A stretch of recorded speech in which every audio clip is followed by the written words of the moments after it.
സുവർണ കഥകളിലേക്ക് സ്വാഗതം. കഥ ഉന്നം. എഴുതിയത് OB നാസർ. അവർ രണ്ടുപേർ ഉച്ചഭക്ഷണത്തിനു ശേഷം വാഹനത്തിൽ വിശ്രമത്തിലായിരുന്നു. ബിയറിൻ്റെ ചവർപ്പ് ചൂടിനെ മറികടന്നില്ല.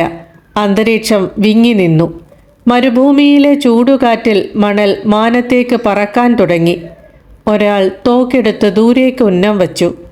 ആകാശം മരുഭൂമിയിൽ വന്നിരിക്കുന്നു. കാറ്റു കൊണ്ടുവന്ന് തൂക്കിയിട്ട പ്ലാസ്റ്റിക് കവറുകൾ കുറ്റിച്ചെടികളിൽ തോരണമായി തൂങ്ങിക്കിടക്കുന്നു. ദൂരെ മെലിഞ്ഞ ഒരാൾ രൂപം മണൽക്കാട്ടിലൂടെ തെളിഞ്ഞു വന്നു. ദൂരെ കാണുന്ന ആ രൂപത്തിൻ്റെ കയ്യിലെ ഭക്ഷണപ്പൊതി ഞാൻ ഒറ്റ ബുള്ളറ്റ് കൊണ്ട് താഴെയിടാം. കഴിയില്ല. ബെറ്റ്? ശരി, $100.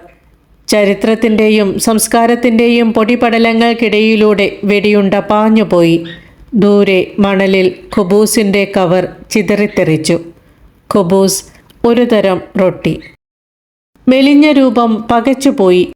മറഞ്ഞിരിക്കാൻ ഒരിടമില്ലാതെ അയാൾ മരുഭൂമിയിലൂടെ അങ്ങോട്ടുമിങ്ങോട്ടും ഓടി. നിശബ്ദതയ്ക്കുമേൽ കാറ്റ് പൊടി പറത്തി.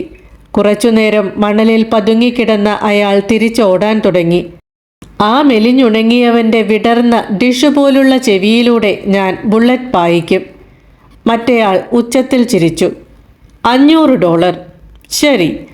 ബുള്ളറ്റ് മരുഭൂമിയിലൂടെ പാഞ്ഞു. തലച്ചോറ് ചിതറി മെലിഞ്ഞുണങ്ങിയ രൂപം പൊള്ളുന്ന മണലിലേക്ക് വീണു.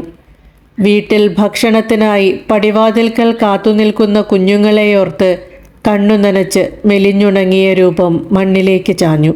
ചെവി തുളയ്ക്കുന്നതിനു പകരം തലച്ചോറ് ചിതറിച്ചതിനാൽ $500 ചൊല്ലി അധിനിവേശ പട്ടാളക്കാർ തമ്മിൽ തർക്കിക്കാൻ തുടങ്ങി.